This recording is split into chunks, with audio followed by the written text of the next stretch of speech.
Assalamualaikum warahmatullahi wabarakatuh. Sidang penonton yang dirahmati Allah Subhanahu Wa Taala sekalian, salam sejahtera saya ucapkan.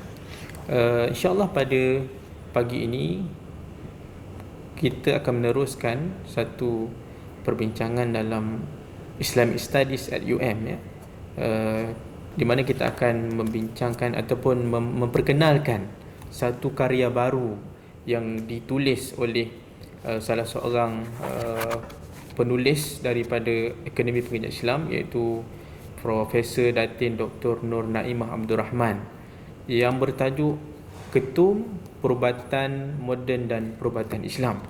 Bila kita sebut ketum ini kan, macam-macam yang terlintas dalam pemikiran kita kan. Apatah lagi kalau kita nak menjadikan ia sebagai perubatan moden dan juga perubatan Islam. Baik, tuan-tuan dan puan-puan yang dirahmati Allah Subhanahu Wa Taala sekalian, sebelum saya bertanya lanjut kepada penulis kita pada program siri kali ini, saya ingin memperkenalkan siapakah beliau, yang mana beliau ini tidak asing lagi di Akademi Pengajian Islam, yang merupakan orang lama, orang lama dan orang yang sangat berpengalaman dalam dunia akademia, khususnya dalam bidang syariah, usul fiqh, fatwa, dan juga bidang-bidang yang berkait dengan istinbat hukum dan sebagainya. Jadi melalui penulisan yang saya kira antara penulisan terbaru, beliau mempunyai banyak penulisan, kalau kita tengok dalam rekod penulisan beliau tu banyak, tapi antara yang terbaru yang kita akan dedahkan pada pagi ini adalah yang berkait dengan ketum. Baik, apa khabar yang berbahagia Prof? Alhamdulillah. Sihat ya? Alhamdulillah. Okey, baik. InsyaAllah Prof, kita akan secara ringkas, secara ringkas kita akan tengok satu persatu. Baik, kalau saya nak, kalau sidang pendengar nak tahu ni, apakah latar belakang sehingga terlahirnya ataupun tercetusnya idea penulisan kepada buku Ketum Perubatan Moden dan Perubatan Islam ini secara ringkas. Bismillahirrahmanirrahim. Alhamdulillah wassalatu wassalamu ala Rasulillah. Terima kasih kepada Dr. Safwan, para pendengar yang saya kasihi sekalian. Sebenarnya yang menjadi latar belakang lah saya kira kepada penulisan buku ini adalah satu realiti yang sedang berlaku dalam masyarakat, terutamanya masyarakat sebelah utara Malaysia lah kita sebutkan, di mana ketagihan ketum ini menjadi satu fenomena yang sudah agak merbahayalah, maknanya yang membahayakan. Kerana memang secara tradisinya ketum ini diambil oleh sebahagian daripada masyarakat kita untuk tujuan-tujuan kesihatan dan seumpamanya. Namun di akhir-akhir ini pengambilan ketum yang dicampur dengan pelbagai bahan yang boleh membahayakan kesihatan telah menjadi satu fenomena yang perlu dihadapi ataupun yang perlu ditangani dengan baik bagi mengelakkan penyalahgunaan itu menjadi satu yang berterusan sehingga boleh membahayakanlah. Dan yang mengambilnya kebanyakannya adalah kaum Melayu kita, orang Islam. Jadi itulah yang menjadi antara yang menyebabkan kami melihat bahawa satu penulisan yang membincangkan soal ini dari perspektif sains dan juga perspektif hukum Islam boleh kita usahakan untuk kemudian yang menjadi tatapan kepada masyarakat awam dalam menangani isu penggunaan ketum. Itulah saya kira lebih kurang latar belakang. Baik, latar belakangnya berlatar belakangkan kepada penggunaan secara biasa oleh kalangan penduduk sebahagian besar di utara kita.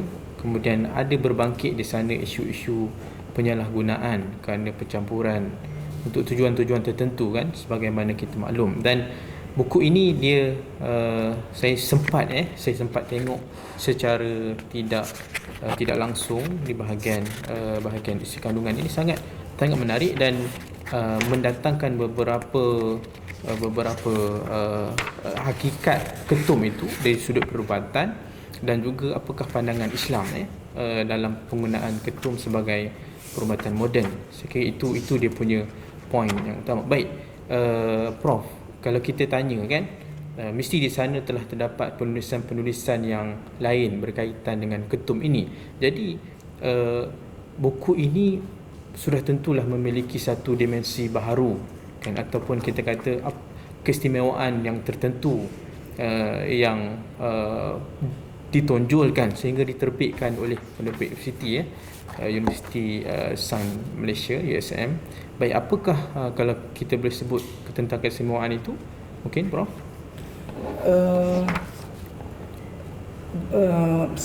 Munasabah dan sesuai untuk saya sebutkan bahawa salah seorang daripada penulis ini iaitu Dr. Noraini Saidin ini telah melakukan kajian PhD-nya dalam bidang ketum.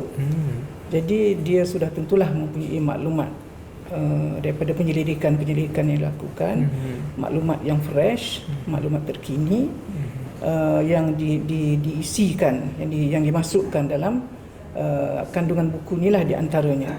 Memang ada penulisan ketum, ada satunya penerbitan Universiti Utara Malaysia yang berkaitan dengan ini.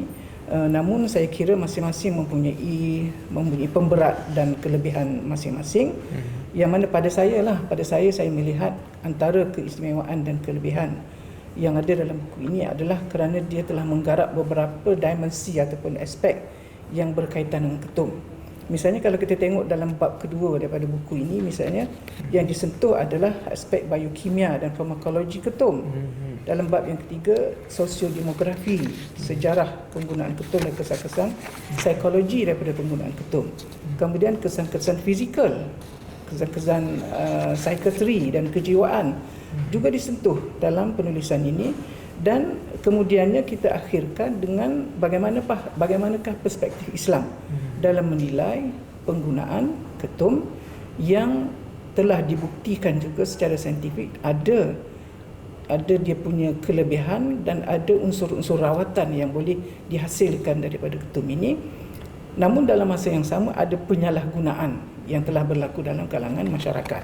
Lalu menilai kedua-dua kedudukan ini, kita sebutkan dalam perspektif hukumnya sudah tentu ada mauqif tertentu, ada stand tertentu yang perlu kita kemukakan kepada masyarakat supaya dia boleh menjadi satu panduan, terutama sekali masyarakat awam lah, dalam menentukan apa sebenarnya hukum penggunaan ketum ini dalam konteks yang umum ataupun dalam konteks dia digunakan sebagai rawatan atau yang telah disalahgunakan oleh pihak-pihak tertentu lah. Saya kira itu antara perkara yang menjadi keistimewaannya dalam penulisan ini. Baik, sangat jelas keistimewaan, dan mungkin saya boleh katakan buku ini mengambil perbahasan yang multidimensi yang melibatkan kimianya, yang melibatkan psikospiritual ataupun kesan dari sudut psikologi seseorang yang mengambil ketum, dan yang paling yang paling diperlukan oleh masyarakat adalah tentang persoalan tentang kedudukan sebenar pemakaian hukum ini, pemakaian ketum ini dalam kehidupan mereka. Baik, menarik untuk ditelusuri dan juga dihadam oleh sidang pendengar terhadap penulisan ini. Baik, jadi saya kira macam mana kan kita nak dapatkan buku ini, sidang pendengar nak dapatkan buku ini? Okey, sebelum saya jawab soalan tu atas silakan. Mungkin atas keistimewaan lah saya kira penulisan buku ini. Sebab itu buku ini telah mendapat anugerah dan pengiktirafan. Antara yang boleh saya sebutkan di sini adalah anugerah buku negara pada tahun 2022, di mana anugerah ini telah diinisiatifkan oleh Yayasan Pembangunan Buku Negara, dan buku ketum ini telah menjadi buku terbaik untuk buku perubatan, buku perubatan terbaik yang diadakan sempena persidangan buku antarabangsa dan Expo Buku Malaysia pada tahun 2022. Dan buku ini juga alhamdulillah telah menjadi antara finalis lah, cuma tak menang je, antara finalis kepada Anugerah Buku Malaysia pada tahun 2023, kategori Anugerah Buku Pendidikan Pengajian Tinggi, pada expo yang baru-baru inilah, Expo Buku Antarabangsa di Kuala Lumpur. Dan saya juga sangat berasa berbesar hati kerana buku ini juga mendapat tempahan daripada Michigan State University dan telah pun dihantar, USM telah menghantar buku ini untuk dimasukkan dalam library mereka. Walaupun buku berbahasa Melayu, tapi dikira akan ada orang yang akan membuat rujukan kepada buku ini. Dan yang terakhir adalah buku ini juga telah dicalonkan untuk anugerah buku pengajian tinggi. Ya, anugerah buku pengajian tinggi yang dianjurkan oleh Kementerian Pengajian Tinggi, namun resultnya belum lagi keluar lah. Itu antara beberapa platform yang mana buku ini telah ditonjolkan untuk mendapat anugerah-anugerah yang tersedia, yang sebahagiannya boleh dicapai dan sebahagiannya tidak. Okey, berbalik pada soalan tadi, bagaimanakah buku ini boleh didapati? Saya kira antara capaian yang paling mudah sekali adalah dia boleh didapati di Shopee lah. Okey, dan siapa-siapa saja yang berminat boleh mendapatkannya. Suka juga saya sebutkan sebahagian daripada masyarakat kita, ya, bila kita kata ada buku ketum kan, ada buku ketum, dia orang kata, buku ketum ni nak cerita pasal macam mana nak guna ketum ke?